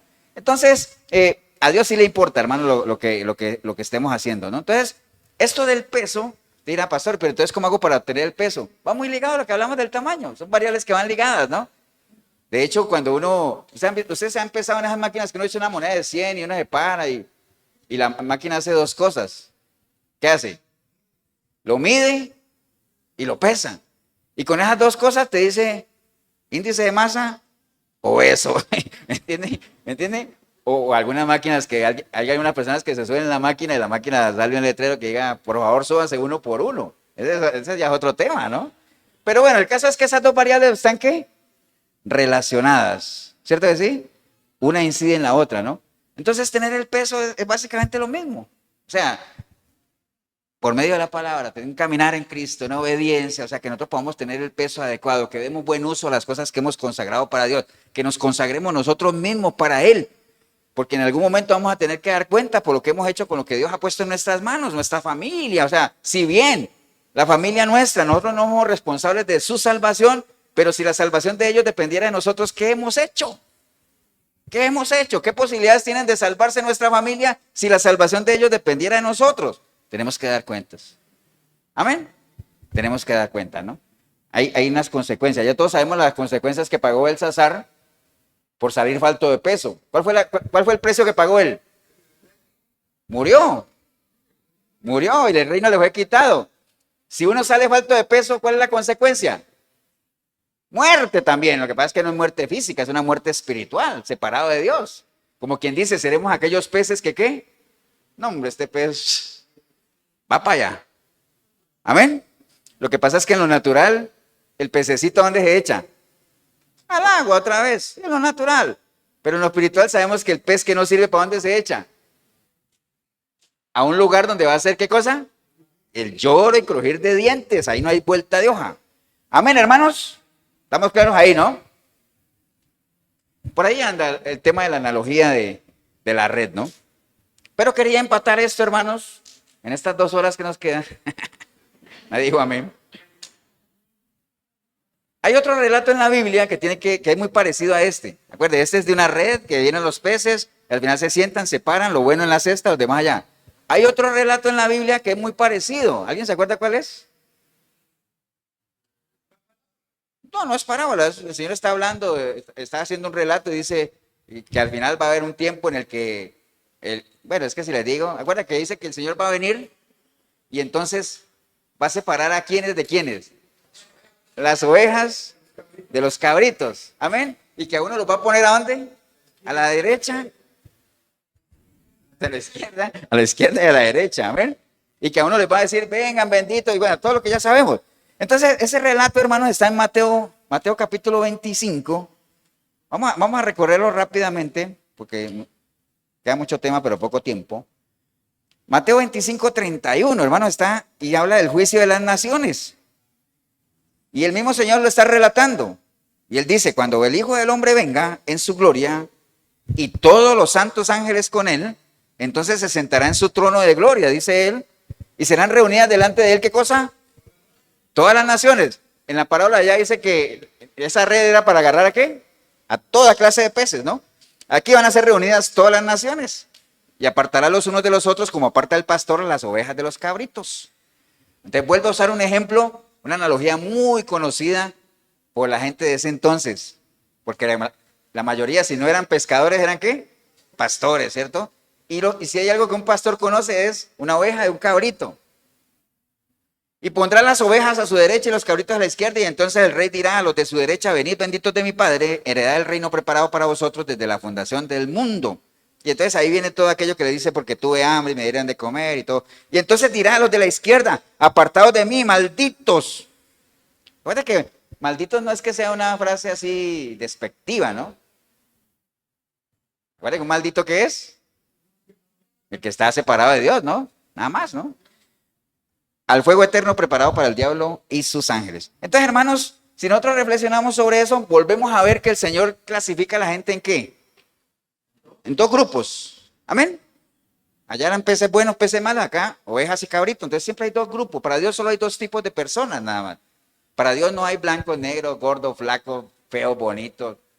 No. Vivos y muertos, y en este caso ovejas y cabritos. ¿Cierto que sí? Básicamente. Y cada uno de esos grupos, pues tiene su destino, ¿no? Los de la derecha, vengan benditos de mi Padre, y los de la izquierda van allá al lugar preparado para el diablo y los ángeles. Básicamente, vida eterna, castigo eterno. Entonces el Señor escogió 2 animales, ovejas y cabritos, para que la enseñanza, para que nadie tuviera excusa de que no entendieron, ¿no? Entonces, hermanos, yo creo, ¿no? Digo, no sé, que así como allá en la red todos quisiéramos ser peces que demos la talla, buena estatura, buen peso, amén. Pues acá nosotros todos quisiéramos ser ¿qué? Ovejas, ¿cierto que sí? Todos quisiéramos ser ovejas, amén, para que no nos tiren a la izquierda. Entonces, dado eso, hermanos, es muy importante que nosotros podamos tener clara la diferencia entre lo que es una oveja y un cabrito. Porque no vaya a ser que usted crea que es una oveja siendo cabrito. Y entonces usted llegue confiado a la presencia del Señor creyendo que es oveja y al final diga, no hombre, usted es más cabrito que nada. Cabrito, ¿no? Y casi me sale otra palabra. ¿Eh? Cabrito. Está bien. Entonces, ¿cuál es la característica de las ovejas? Rápidamente, hermanos, las ovejas son seres indefensos. No sé si ustedes saben que las ovejas no tienen uñas para arañar. Las ovejas no tienen dientes para morder. No tienen cuernos. Amén. O sea, en resumen, las ovejas no pelean. La oveja no es un animal de pelea. La oveja, tranquilo, hermano. Y ahora dice, pastor, ¿hijo qué tiene que ver con nosotros? Pues el cristiano, el hijo de Dios, no es que uno no se defienda, pero generalmente nosotros, más que llamados a pelear, estamos llamados ¿a qué? A tener dominio propio, mansedumbre, templanza. Amén. Esa es la idea, ¿no? Básicamente. Y además sabemos que nuestras armas, ¿qué cosa? Son espirituales, son otro tipo de guerras. Las ovejas son muy pacíficas, se dejan esquilar. ¿Saben qué es esquilar? Quitarle la lana. Usted amarra una oveja y comienza a quitarle la lana, ella ni se mueve, básicamente. Inclusive cuando la llevan a sacrificarlas, ni se inmutan, nada. Amén. O sea, son muy dóciles, como tal, muy pacíficos. En cambio, los corderos no. Usted va a matar a un cabrito o algo así, y eso hasta 2 kilómetros se oye, ¿no? Los corderitos, bueno, es que un cordero es una oveja joven, ¿no? Los corderos realmente, mejor dicho, aquí enseguida podrían estar matando un cordero y uno no se daría cuenta. ¿Por qué? Porque silencio total. En cambio, los cabritos no, los cabritos son como los marranos, ¿no? Que un marrano ni lo han subido al carro y ya está chillando. Ya hacen un escándalo tremendo, ¿no? Entonces, son seres muy pacíficos. Las ovejas son seres que saben alimentarse, hermanos. O sea, generalmente siempre comen en el mismo lugar. ¿Me entienden? No son de andar por aquí, picando de aquí para allá. Ellas comen en su mismo lugar. Se alimentan ahí mismo, ¿no? O sea, por eso es que dice, y son selectivos del lugar donde se alimenta. Por eso es que Salmo 23 dice que en lugares de delicados pastos, ¿qué? Ahí me pastoreará. Amén. Básicamente esa es la característica de ellas. No andan de un lugar al otro. O sea, cuando ellas van a tomar agua, no son aguas que estén moviéndose, no les gustan las aguas calmaditas, tranquilas. Básicamente, generalmente una oveja nunca está hambrienta. ¿Por qué? Porque ella siempre escoge sus lugares donde se sacia como tal. Las ovejas conmueven con su lenguaje, ellas no berrean, ellas no gritan, no chillan. El ruido de una oveja se llama balido y es un ruido hasta conmovedor. ¿Entiendes? De las ovejas, que en similitud con nosotros, lo que se espera de nosotros como ovejas del Señor es que lo que salga de nuestra boca, ¿qué? Sea de edificación, sea bonito, ¿no? Que no salgan palabras que destruyan. Amén, hermanos. Esa es la similitud con la oveja. Es un animal frágil. Aunque usted las vea gordas, usted ve una oveja gorda, cuando le quitan toda la lana, ¿qué pasa? Frágil. Son frágiles. Nosotros como ovejas de Dios somos, ¿qué? Frágiles también, hermanos. Dependemos de Él. Es un animal dependiente, no se vale por sí sola, depende 100% de quién, de su pastor. Las patas son muy débiles. Es más, una oveja viene, ¿han visto que los perros vienen y saltan y se les suena uno encima? O los gatos también. Una oveja viene y son tan débiles las patas, no puede. Hay que agacharse, recogerlas, no saltan, ellas tienen las patas débiles. Básicamente, si se queda enredada por allá en un lado, hasta que no vaya el pastor a sacarla, no sale, ¿no? Alguna similitud con algunas ovejas. Las ovejas andan en rebaño, no les gusta, no pueden andar solas, hermanos. O sea, no andan aisladas, porque si no, cualquier depredador las agarra. Lo mismo en caso de las ovejas del Señor. Estamos llamados a vivir ¿en qué? En congregación, unidos como iglesia. Amén, hermanos. Son obedientes y atentas a la voz de su pastor. O sea, reconocen la voz de su pastor. Y el pastor generalmente lleva una vara que se llama cayado, que no es para golpearlas, sino para ¿qué? Para tocarlas, para que las ovejas sientan que el pastor está cerca, ¿no? Amén, hermanos. Entonces, esas son características de las ovejas, muy parecidas a nosotros. Por eso el Señor anhela en su corazón que nosotros seamos de verdad ovejas de su prado. Amén. Y en el caso de los cabritos, pues, ni se diga, ¿no? En todo tiempo están listos para hacer daño, les gusta pleitos, les gustan los topes, subirse en las mesas. No sé si han visto los chivos o todos esos que son cabritos, generalmente se suben, todos lo comen, lo muerden, lo dañan, lo destrozan. Ahora, así, las personas sin Cristo son así, ¿eh? Todo lo que tocan, ¿qué pasa? Lo destruyen, ¿cierto que sí? Incómodos por todo lado. Personas que en vez de unir, desunen. ¿Sabe qué otra cosa tienen los cabritos? Huelen mal. Porque como comen aquí, comen allá, comen una cantidad de basura y todo eso, entonces por eso es que cuando alguien está sudado y todo eso, uno le dice, uy, este huele a qué? Huele a chivo, ¿eh? Huele como a chivo. Huele feo. O sea, tiene mal olor, hermanos. Hay un versículo en la Biblia que dice que la buena fama es como un ¿qué? Es como un ungüento. La buena fama es como un ungüento, hermanos. Entonces, cuando uno tiene un buen testimonio, un buen caminar, eso es como un perfume para uno. Pero la gente que son más bien cabritos, huelen mal, hermano. ¿Acuerdan cuando Lázaro estuvo ya 4 días separado de la vida? ¿Qué dijo la hermana? Uy, Señor, no abran esa piedra porque ya, ¿qué? Hiede, ¿no? 4 días separado de la vida.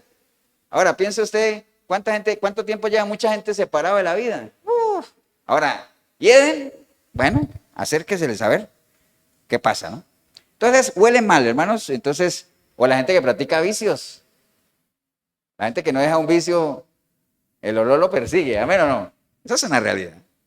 Entonces, los cabritos van de un lado para otro, como les decía, comen cáscaras, papeles, trapos viejos, muerden todo, no se alimentan bien. Y entonces por eso a veces uno los ve gruesitos, pero no es que estén gordos, están hinchados. O sea, que es otra cosa, ¿no?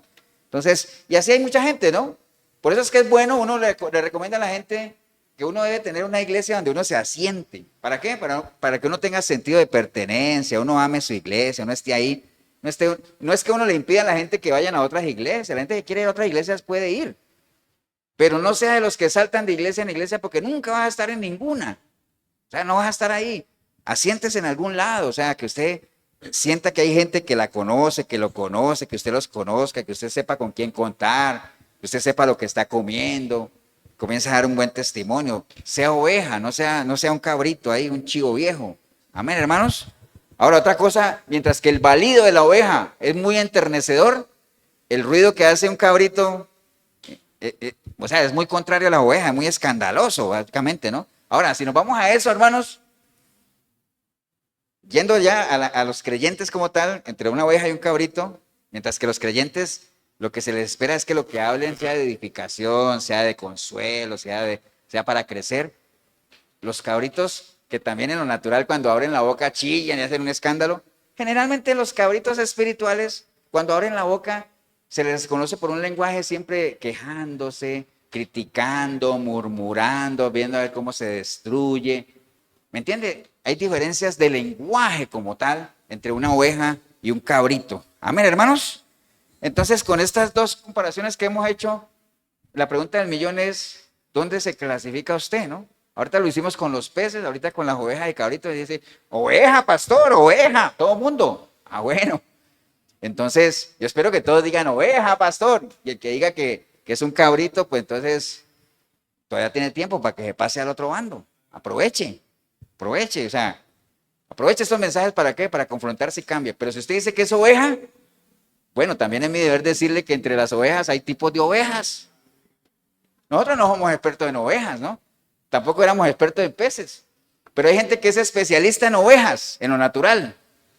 Y yo no sé si usted sabe que hay varias razas de ovejas, ¿no? O sea, hay ovejas que son de lana negra. ¿Las han visto o no? Sí, son de lana negra. O sea, es un tipo de oveja, ¿no? Y las ovejas que son de lana, pues generalmente se crían ¿para qué? Para sacarles ¿qué? Lana, ¿no? También hay ovejas a las que le saca la lana, pero es otro tema. Entonces, una oveja que es de lana, uno no le va a ir a sacar leche, porque esa no es para ella. Hay ovejas que son para carne, son razas, ¿no? Y entonces hay muchas razas de ovejas, vea, hay ovejas raza Jacob, hay ovejas Lincoln, hay Peligüey, Romanov, hay Dorper, son razas de ovejas, son diferentes tipos de ovejas y cada raza se cría de una manera ¿qué? Diferente. ¿Por qué? Porque tiene sus características. Amén. Ahora dirá, pastor, ¿y eso qué tiene que ver con nosotros? Pues que en el rebaño del Señor también hay diferentes tipos de ovejas, ya que todos dijeron que eran ovejas. Amén. No todas son iguales. Y entonces todas deben ser tratadas de una manera ¿qué? Particular, hermanos. Y entonces en el libro de Ezequiel, voy a ir un momentico al libro de Ezequiel. El libro de Ezequiel, capítulo 34, habla de los tipos de ovejas. Rápidamente se los voy a nombrar. Los tipos de ovejas, que de hecho el capítulo 34 de Ezequiel habla de la profecía contra los pastores de Israel. Son profecías contra los pastores de Israel, básicamente. Y en medio de este capítulo 34 habla de los diferentes tipos de ovejas, ¿no? Entonces, empecemos con una. Ezequiel 34, 19 dice, y mis ovejas comen lo hollado de vuestros pies y beben lo que con vuestros pies habéis enturbiado. Entonces, hay ovejas, hermanos, que les gusta adelantarse, que les gusta ir adelante y ensucian el agua de los demás y comen y entonces ensucian y ya cuando vienen las demás encuentran todo sucio. O sea, son ovejas que se adelantan básicamente porque siempre quieren andar a su propio paso, no quieren andar al paso de las demás. Entonces, en lo natural, ¿sabe qué hacen los pastores con estas ovejas? Nah, todavía no, le amarran una piedra. Sí, pero esas son, para allá vamos, Jorgito. No, estas primeras, las que se adelantan, ahorita vamos para allá. Les amarran una piedra, ¿para qué? Para que no se adelanten, para que... Entonces, hermanos, en la vida de nosotros muchas veces, cuando andamos en esos aceleres, a veces hay piedras que se nos presentan ahí, ¿para qué? Por lo menos la pandemia hace 5 años, Eso fue una gran piedra para más de uno que andaba en un acelere tremendo, pues, que nunca estaban en la casa, nunca compartían con nadie, y bueno, encerradito en su casa. Muchos se divorciaron, está bien, pero es otro tema. ¿Me entienden? Entonces son piedras que realmente se le ponen a las ovejas, ¿no? ¿Por qué? Porque se quieren adelantar. Hay muchos cristianos, hermanos, dándoles el beneficio de la duda, que a veces le quieren ayudar a Dios, se quieren adelantar a los planes de Dios, al mejor estilo de Sara, ¿no? Era Sara, ¿no, Jorito? No, pero Sara quiso ayudarle a Dios y le dio la sirvienta porque dijo, no, es que Dios está demorando mucho en darle un hijo a mi esposo, entonces tenga la sirvienta, ¿no? Entonces hay mucha gente que es así. Quieren ayudarle a Dios, quieren darle una empujadita a Dios como si Dios necesitara ayuda. Amén. Entonces, ese tipo de ovejas que les gusta ir a adelantarse mucho, pues hay que ponerle su piedrita, ¿no? La piedra puede ser muchas cosas que no están en los planes de uno, pero que se le atraviesan y que hacen que uno se frene, ¿no? Amén. Ezequiel 34:20 dice, por tanto así les dice Jehová el Señor, he aquí, yo juzgaré entre la oveja engordada y la oveja flaca. Entonces hay ovejas ¿qué? Engordadas. Amén. Ahora sí era pastor, pero ¿qué he dicho una oveja engordada? Bueno, es que acuerden que los extremos siempre son malos. Amén. Entonces una oveja demasiado gorda también es de estorbo. ¿Por qué? Porque no puede ni caminar. Entonces atrasa todo. Amén, hermanos. Entonces, ahora sí era pastor y al Señor le gustan las ovejas engordadas. No, porque Él dice en Ezequiel más adelante, dice, fortaleceré a la débil, mas a la engordada y a la fuerte destruiré. Las apacentaré con justicia. Ahora, en las iglesias, ¿qué son ovejas engordadas? Las que solo hacen ¿qué? Comer y comer y comer y no hacen nada más, ¿entiende? Entonces una oveja engordada en una iglesia, ¿qué es? Una persona que come Biblia, que da miedo. Bueno, para mí come Biblia no es que la come, no que... Y ahora sí era pastor, ¿y eso es malo? Pues no es que sea malo, pero si usted solamente, como en lo natural, si usted come y come y no se ejercita, es malo. Entonces si usted come y letra, por eso es que decían que la mucha letra, ¿qué? Mata, si no la vives. Si no la vives. Ahora, ¿conoce usted gente en las iglesias que tienen, bueno, tienen yo no sé cuántas Biblias en la casa y 17 diccionarios bíblicos? Y hace X más 1 a la N estudios y todo eso, que no es que esté mal, no es que esté mal, pero ¿cuándo lo vas a empezar a practicar? ¿Cuándo? ¿Cuándo? Amén. Ovejas engordadas. Acuerde, hay que comer, pero también de lo que uno come hay que dar en lo espiritual. Por eso es que los apóstoles le decían al paralítico, yo no tengo ni oro ni plata, para los que digan, pastor, es que yo no tengo plata. Ellos dijeron lo mismo, yo no tengo ni oro ni plata, pero lo que tengo te voy a dar, ¿qué? Palabra te voy a dar. Amén, hermanos. Entonces, recuerde eso, ¿no? Ahora usted dirá, pastor, ¿y cómo me ejercito? Hay que servir, hay que evangelizar, hay que hablar. La palabra de Dios tiene que correr. Amén, hermanos. Tiene que correr, básicamente, ¿no? Ponga los dones que usted tiene al servicio de la iglesia para que la iglesia crezca. Bueno, todo lo que ya hemos hablado. Amén, hermanos. Entonces, si hay vacas, si hay vacas. Estoy pensando en las vacas gordas. Si hay ovejas gordas, también hay ovejas ¿qué? Flacas, ¿no? Y dice ahí, yo juzgaré entre la oveja gorda y la oveja flaca. Ahora, lo contrario, la oveja flaca, ¿cuál es? La que no quiere comer. Lo contrario, por eso digo que uno tiene que tener un ¿qué? Un equilibrio, un balance. La oveja flaca, la que no quiere comer, no quiere comer para nada. Entonces, si no quiere comer, ¿qué pasa con esa oveja en lo natural? Se enferma, se debilita, ¿cierto? Entonces anda y dice, ¿qué pasó? No, es que estoy débil.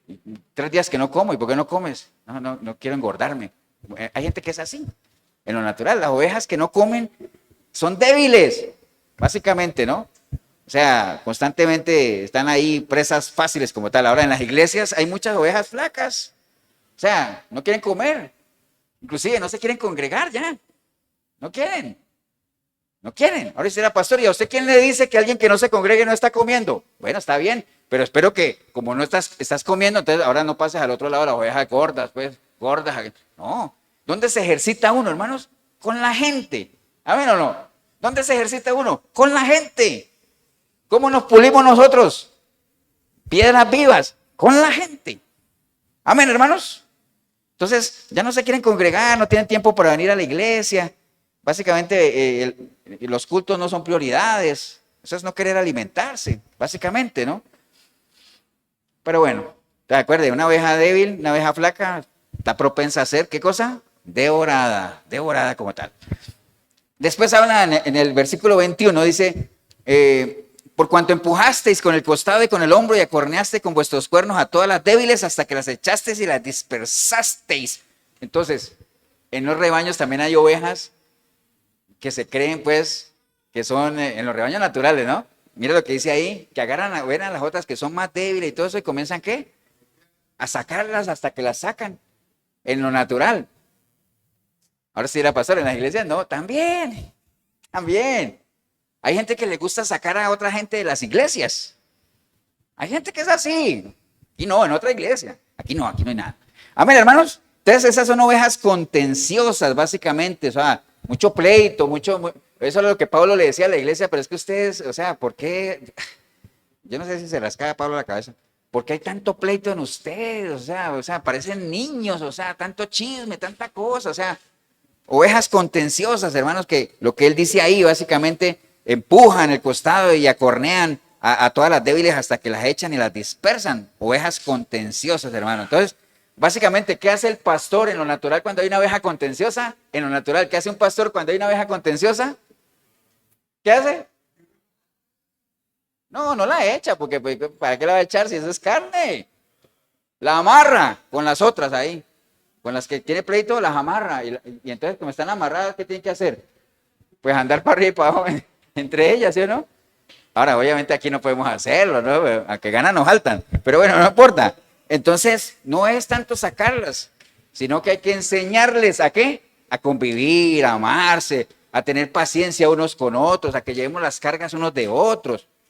Amén, hermanos. Pero eso ¿dónde lo logra uno? En la congregación, en la iglesia como tal. Después, obviamente, está en el versículo 16, dice: yo buscaré a la perdida y la haré volver al redil, la descarriada vendaré la perniquebrada, Jorgito, y fortaleceré la débil. Entonces, están las ovejas descarriadas, las que se extravían cada rato, que a todas horas se pierden. Cada rato tiene que ir el pastor a buscarlas porque se salió del rebaño. Y entonces, ¿qué es lo que hacen con esas que se descarrían tanto? Le quiebran una pierna, ¿no? Entonces, tristemente el pastor, en lo natural, pone la oveja en una mesa y ¡pum! Le quiebra la pata. Después se la venda, ¿no? Y entonces obviamente esa oveja no volverá a caminar como antes, pero ya no se sale, ya no se descarría, ¿no?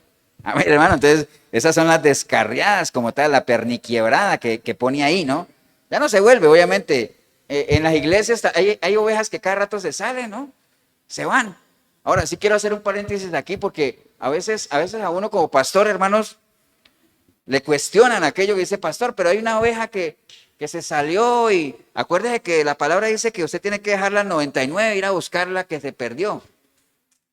Bueno, eso es discutible, ¿no? Eso depende de lo que uno esté formando en las iglesias.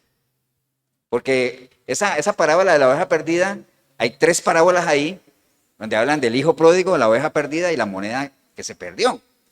Entonces, depende de uno como pastor que esté formando en las iglesias. Si uno está formando ovejas, con toda la definición que vimos acá, que son dependientes, que no piensan, que no deciden, que a todas horas hay que estarlas arreando, cuidando.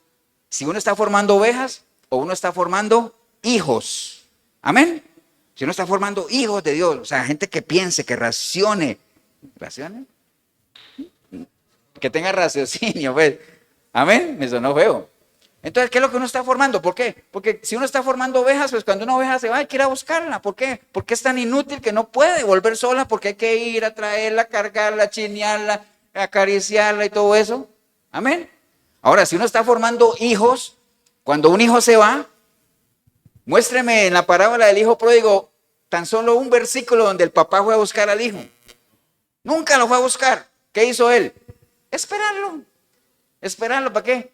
Para que cuando venga encuentre aquí lo que se perdió por estar allá. Entonces, a los hijos, cuando uno cría hijos y el hijo se va por rebeldía. Amén. Y si se va por rebeldía, pues entonces tiene que ir. Y tristemente hay 2 opciones para uno aprender. O uno aprende viendo los errores de los demás, o uno aprende experimentando en carne propia. La mayoría de la gente aprende experimentando en carne propia. Ese muchacho, pues aprendió al punto de que tuvo que estar comiendo con unos cerdos y todo lo que ustedes saben. Amén, hermanos. Entonces, esa es la perniquebrada. Las que son descarriadas, que generalmente se extravían. Entonces, obviamente, nosotros no podemos quebrarle la pata a la gente, ¿no? Y todo eso, pero sí hay que hacerles entender que es una responsabilidad personal como tal. Amén, hermanos. ¿Estamos claros ahí? Esa es la otra analogía que había del Señor, que Él separa ovejas de cabritos. Primero, ¿qué es usted? ¿Oveja, cabrito? ¿O soy oveja? ¿Qué tipo de oveja es? Asegúrese de ser una oveja sana, una oveja que se alimenta, una oveja que se ejercita, una oveja dócil, una oveja obediente, una oveja que camina al ritmo de los demás, pacientemente. Sea una buena oveja. ¿Para qué? Para que la pongan a la derecha. Amén, hermanos. Quiero terminar con esto. Mi hija me dice, pastor no, me dice, papá, usted cuando dice voy a terminar con esto son otros 15 minutos. No. Es más, voy a cerrar la Biblia para que tranquilice. Hay un versículo que dijo Pablo a la iglesia de Roma, cuando él les comentaba a ellos y les decía que él estaba muy dolido con ellos porque Pablo era judío, ¿no? Y Pablo sabía también que el pueblo de Dios era, ¿qué? Judío. Pero que aún así era un pueblo que rechazaba a Cristo. Y entonces él decía, si por mí fuera yo me haría anatema por ellos, porque me duelen. Amén. Pero bueno, sabemos que en esto de las cosas del Señor no se trata de sacrificios como tal. Y entonces él decía una frase que quisiera utilizarla ahorita, que dice que, decía, porque no todos los que vienen de Israel son israelitas, decía él, ¿no? Entonces uno lo podría traer a las iglesias. No todo el que se dice cristiano es cristiano. Pero mire lo peligroso que es que uno crea que es cristiano sin serlo. Es muy peligroso. Que usted crea que es un pez que califica cuando después se ha desechado. Que usted crea que es una oveja cuando realmente sea un cabrito. Es muy peligroso. Por eso es que siempre los mensajes de la palabra tienen que servir a nosotros. ¿Para qué? Para pesarnos, para analizar, para meditar, para que hagamos un alto en el camino y analicemos lo que estamos caminando, para que nos pesemos en la balanza de Dios como tal, para que cada uno piense y sienta qué es dentro del cuerpo de Cristo, si somos hijos de Dios o somos cristianos, sabiendo que la diferencia es que cuando usted le entrega su vida al Señor, usted es hijo de Dios, porque dice que le dio la potestad de ser llamado hijo de Dios, pero usted trasciende a ser cristiano cuando usted tiene los pensamientos de Cristo. Es un proceso, es una manera de asegurarse de que cuando uno llegue a su presencia, siendo cristiano, porque tenemos la mente de Cristo, porque hay en nosotros el mismo sentir que hubo en Él, porque caminamos como Él anduvo, entonces lleguemos confiadamente a decir, aquí estoy, como dijo Pablo, a mí no me preocupa nada, a mí lo único que me preocupa ahora, ¿qué es? El premio, recibir la corona. Qué bueno sería eso. Amén, hermanos. Entonces, no perdamos de vista eso, ¿no? O sea, lo que implica realmente el que digamos que somos cristianos como tal, cómo estamos tomando el nombre de Dios realmente en nuestra vida, que no haya esa doble moral, esa doble cara de ser cristianos aquí y afuera no. Uno es cristiano, hermanos, o por lo menos así debería ser. Uno es cristiano a donde vaya. Amén. Si usted va a la playa, no es malo, obviamente que no, pero si usted va a la playa, allá usted debería ser cristiano también. ¿Amén o no? O sea, cristianos no somos los domingos aquí de 8 a 1, digo, de 10 a 1 de la tarde. No, 24/7, amén, hermanos. Pero bueno, no deja de ser un tema de libre albedrío, ¿no? Que cada uno decida exactamente lo que quiere ser, ¿no? Nada más piense en esto que siempre hemos repetido, ¿no? Si usted dice que es de Dios, Dios espera todo de usted. Ahora, si usted no dice nada, no se preocupe que Dios no espera absolutamente nada de usted. Amén. Si usted le ha entregado su vida a Cristo, es una responsabilidad suya y mía dar frutos. Amén. Y nada más me termino con este versículo. Romanos 12:2 dice, no os conforméis, hermanos, como ya lo hemos visto, no se conforme, no os conforméis, sino transformados por medio de la renovación de vuestro entendimiento. ¿Para qué? Para que comprobemos cuál es la buena voluntad de Dios, que es agradable y perfecta. Amén. Entonces recuerde, el reino de Dios es como una red que es lanzada y cuando está llena es sacada y después revisado uno por uno para ver cumple su medida en cuanto a talla y peso y es echado en cestas y el que no cumpla es echado. ¿A dónde? A un lugar donde será el lloro y el crujir de dientes. Así es que aprovechemos en vida ahora que hay tiempo, porque va a haber un tiempo en el que no va a haber tiempo. Póngase de pie, hermanos. Vamos a darle gracias a Dios por la oportunidad que nos ha dado de meditar en cuanto a este tema, que cualquiera podría decir, pastor, pero eso lo escucha uno en todos lados. Sí, pero el tema no es escucharlo. El tema es que aplicarlo. Ese es el tema, ¿no? ¿Y por qué cobra más importancia cada día más? Porque hoy en día estamos viendo, y yo no me cansaré de advertir, porque lo aplico a mi vida, lo triste que es o lo peligroso que es creer que uno es algo que no es. Nosotros somos una iglesia que camina por principio y siempre le hemos instado a la gente de que es mejor uno saber que no tiene nada a creer que tiene algo que no tiene. Eso es una realidad. Es mejor que usted con tiempo sepa que no es cristiano para que pueda llegar a hacerlo, a que se muera creyendo que es y cuando llegue allá resulta que no era. Así es, ¿no?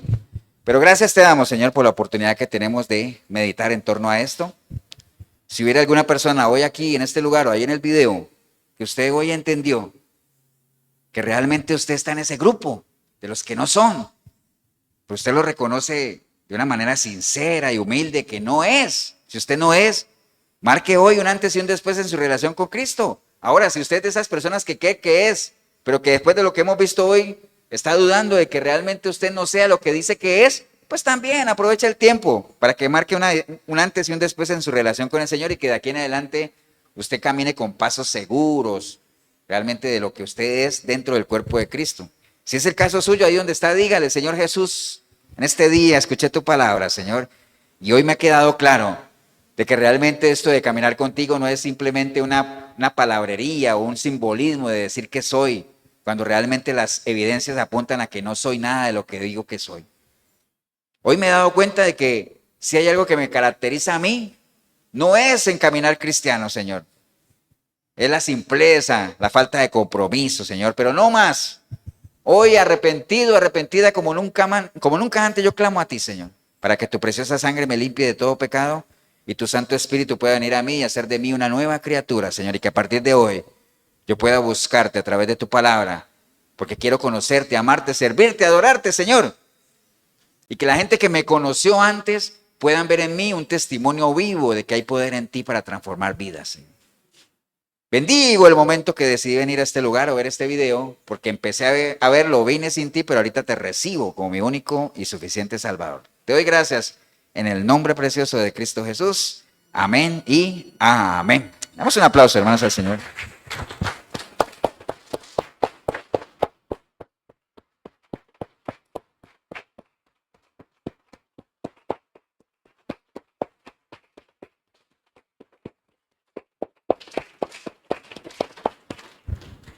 Bien, si usted hizo la oración, felicitarle, pero recuerde, ¿no? O sea, es el punto inicial. Aquí arranca un proceso de formación, de aprendizaje, de que usted siente unas bases sólidas en su caminar con Cristo y si en algo le podemos ayudar, la Iglesia Cristiana de Efesios 4:23, Cartago, costado norte de las ruinas, Centro Comercial El Dorado. Nos reunimos todos los domingos a partir de las 10 de la mañana. 87725957 mi número, Pastor Eber Molina. Y recuerde, hoy domingo, como todos los domingos, a partir de las 8 de la noche en la 105.9 de la FM Radio Urbano. Ahí está el programa Sinceridad. Usted se puede conectar por radio normal 105.9 o puede entrar por urbano106.com. Ahí entra a radio en vivo y ahí puede chatear con nosotros. Que el Señor los bendiga. Un abrazo. Nos vemos en una próxima oportunidad.